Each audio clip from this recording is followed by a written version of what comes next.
কথা ও কবিতার আয়োজনে শিলিগুড়িতে শ্রুতি দিগন্তের অধিবেশন। কথা ও কবিতা শিলিগুড়ির বাচিক শিল্পীর জগতে এক অগ্রগণ্য নাম, যা দীর্ঘ 16 বছর ধরে ধারাবাহিকভাবে এই শিল্পের প্রচার ও প্রসারে সারা বাংলা জুড়ে নিরন্তর কাজ করে চলেছে।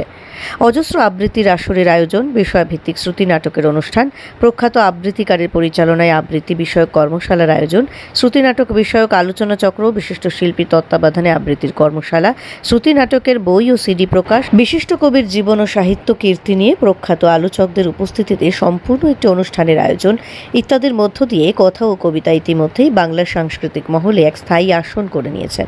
সংস্থার সভাপতি বিশিষ্ট বিশেষজ্ঞ চিকিৎসক ডাক্তার পার্থপ্রতিম পান জানিয়েছেন, বিগত এক বছরে তারা অংশ নিয়েছেন পশ্চিমবঙ্গব্যাপী প্রায় 40টি অনুষ্ঠানে, যার মধ্যে বেশ কয়েকটি কলকাতার শিশির মঞ্চ, বাংলা একাডেমি বা শিলিগুড়ি দীনবন্ধু মঞ্চের মতো সুপরিচিত মঞ্চে। কথা ও কবিতার আয়োজনে এবার আগামী 8 জুন শ্রুতি দিগন্তের দ্বাদশ অধিবেশন হতে চলেছে বঙ্গীয় সাহিত্য পরিষদ মহকুমা গ্রন্থাগার হলে সকাল 10টা থেকে। পশ্চিমবঙ্গের 9টি জেলা থেকে আগত শিল্পীরা এতে অংশ নেবেন, পরিবেশন করবেন তাদের জনপ্রিয় শ্রুতি নাটক। থাকছে কথা ও কবিতার দুটি উল্লেখযোগ্য প্রযোজনাও।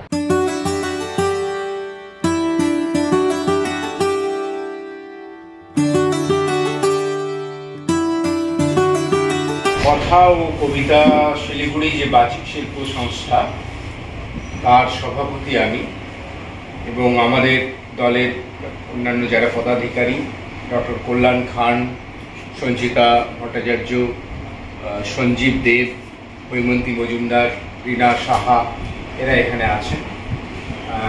আমরা আজকে আপনাদের কাছে সমবেত হয়েছি এই জন্য যে কথা ও কবিতা আপনারা জানেন যে দীর্ঘদিন ধরে, গত 16 বছর ধরে আমরা শিলিগুড়ির বুকে বাচিক শিল্প মানে আবৃত্তি, শ্রুতি নাটক ইত্যাদির উপরে নানা কাজ করে চলেছি এবং সারা পশ্চিমবঙ্গ, বাংলাদেশ বিভিন্ন জায়গা থেকে আমরা আমন্ত্রণ পেয়ে থাকি যে নানা কাজের জন্য। এবং আমরা শিলিগুড়িতে কখনো কখনো কলকাতায়ও আমরা আয়োজন করেছি, কিন্তু শিলিগুড়িতে খুব নিয়মিত কিছু ভালো অনুষ্ঠান আয়োজন করি। এই অনুষ্ঠানগুলো মূলত বাচিক শিল্প, আবৃত্তি এবং শ্রুতি নাটকের অনুষ্ঠান আয়োজন করি।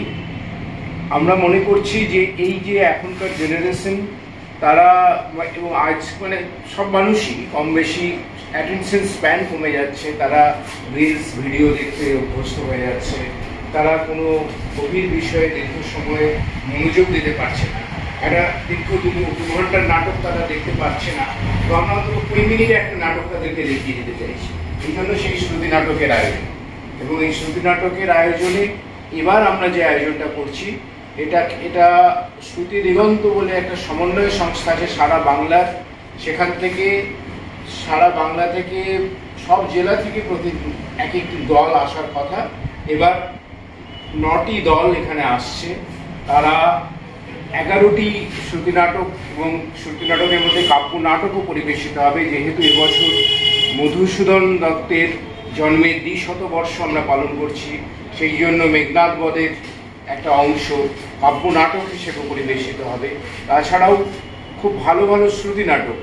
এখন শ্রুতি নাটক কিন্তু ঠিক আগের মতো নেই। শ্রুতি নাটকের এই জোনারটা খুব পাল্টে যাচ্ছে।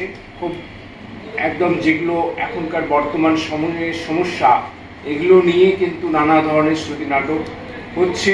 এবং এটা 8 তারিখ, 8ই জুন শনিবার, সারাদিন ব্যাপী 10টা শ্রুতি নাটক আছে, সারাদিন ব্যাপী হবে। সকাল 10টা থেকে শুরু হবে এবং বিকেল 5টা অবধি চলবে। আমাদের পশ্চিমবঙ্গ মহকুমা গ্রন্থাগার যে হল আছে, দীনবন্ধু মঞ্চের ঠিক পাশে 3 তলায় যে হলটি আছে, এই হলে অনুষ্ঠানটি সারাদিন ব্যাপী হবে।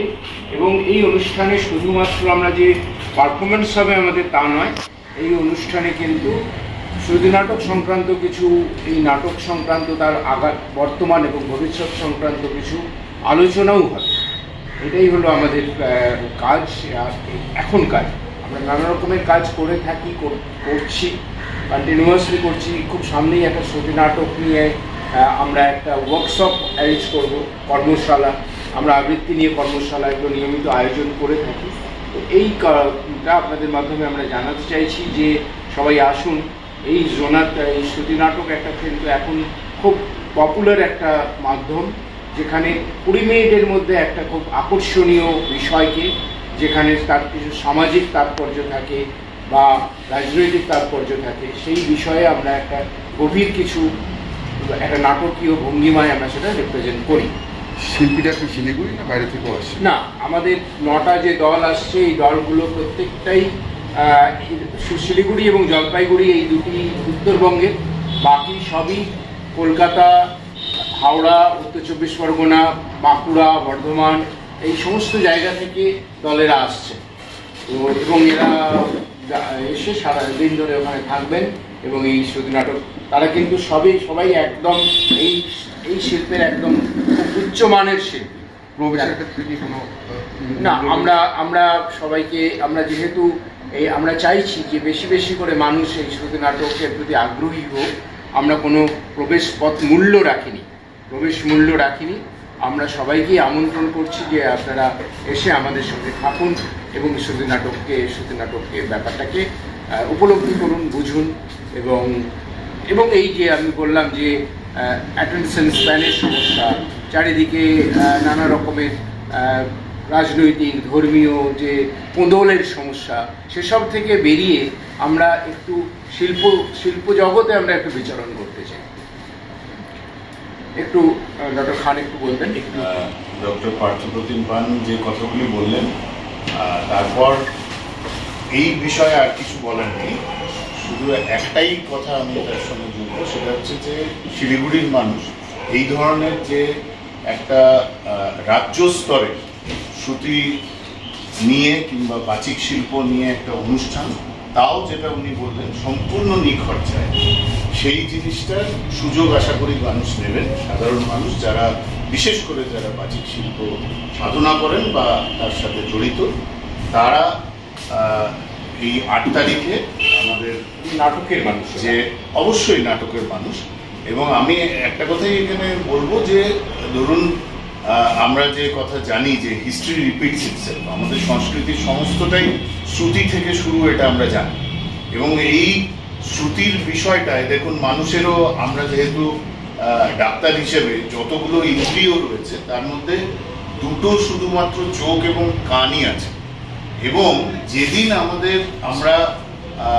আমরা পড়ার মাধ্যমে যে কোনো গল্প ইত্যাদি যদি আমরা অনুধাবন করি, তাহলে আমাদের কল্পনা যতটা ব্যবহার করতে হয়, সেইটা কিন্তু যদি আমরা যে ধরনের জিনিসে আজকে অভ্যস্ত হয়ে যাচ্ছে সমাজ, সেখানে কিন্তু কল্পনার জায়গাটা অনেকটা কমে যাচ্ছে, যার কারণে যে আনন্দটা, সেটা অনেকাংশে আনন্দটা কম হয়। আজকের দিনে আমরা যে উপস্থাপনা, যেটা কথা ও কবিতা শিলিগুড়ি করতে চলেছে, আমার মতে এখানে আপনার যে কল্পনার প্রসার, সেটা অবশ্যই ঘটবে। এবং বিগত দিনে যেভাবে আমরা আনন্দ পেতাম, ধরুন একটা শ্রুতি নাটক আমরা শুনে অভ্যস্ত সেই ছোটবেলায় রেডিওতে, কিংবা আমাদের যে কল্পনাটাকে আমরা যে বিস্তার দিতে পারি, সেইটা কিন্তু কখনোই একটা মঞ্চ নাটক আমাদের দিতে পারে না। এই জায়গাটায় দাঁড়িয়ে আমার মনে হয় যে মানুষের এগিয়ে এসে যদি এই ধরনের একটা, যেটা বললাম, রাজ্য স্তরের, এবং যে শিল্পীরা আসছেন, আমি তো নিজে ডাক্তার, আমি কথা ও কবিতার সঙ্গে যুক্ত, এবং আমাদের যে সাধনাটা সেটা কিন্তু সর্বাঙ্গীন নয়। যে মানুষরা সর্বাঙ্গীন এই বাচিক শিল্পের সঙ্গে রয়েছেন সারা রাজ্যে, তারা সেই দিন আসছেন, এবং এই সুযোগটা শিলিগুড়ির মানুষের নেওয়া উচিত বলে আমি মনে করি।